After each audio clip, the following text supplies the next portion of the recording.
This feature will allow you to generate a download, which will enable you to create a label for recipes that you have created in BidFood Direct My Recipes. To get started, log into BidFood Direct and go to My Recipes. View the recipe you would like to generate a download for, click Download, and then click Label. You will now be taken through a series of pop-up windows and warning messages before generating the download for your label. The first pop-up screen is the label disclaimer. Please read this carefully, then click Accept to proceed or Cancel. We've included a link to the Food Standard Agency's technical guidance, which provides information on how to produce compliant labels for pre-packed for direct sale foods.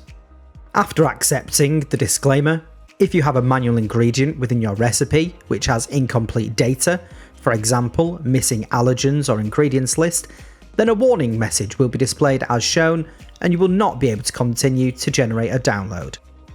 Clicking on the OK button will take you to your manual ingredients.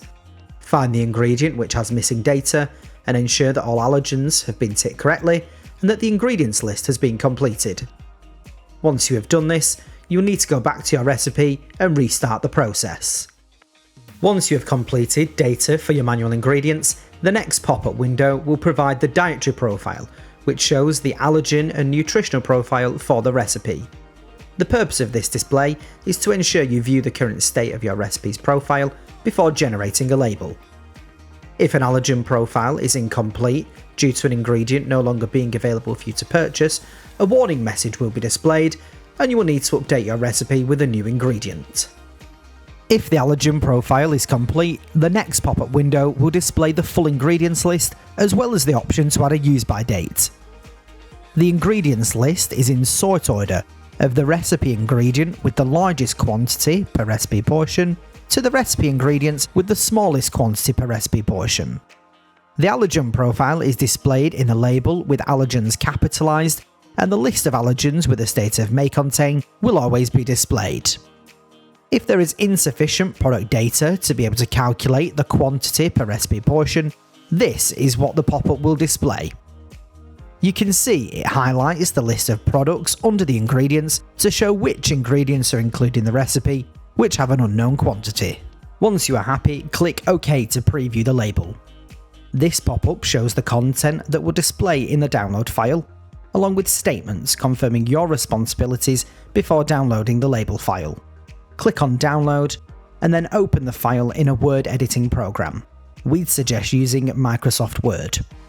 Check that all of the allergens have been emphasised in order to be fully compliant, and then highlight and copy the text that you wish to be displayed in your label. From the top bar, click on Mailings, and then click Labels. Place your cursor in the address box and paste your text into the box. From here you can edit the content. You may wish to edit the long product descriptions or bold the allergens. Once you have made all of the required edits, click on Options, and then Label Vendors. Select your label type and product number, and now choose how you would like to print your label. You can select for a full page of the same label or just a single label. Click on New Document, and you will then see the document with your labels. Click on Select All, and then change the font size to meet the PPDS label requirements, and then click Print. Please refer to the How to Generate a Label BidFood Direct guide for further guidance and our BidFood disclaimer.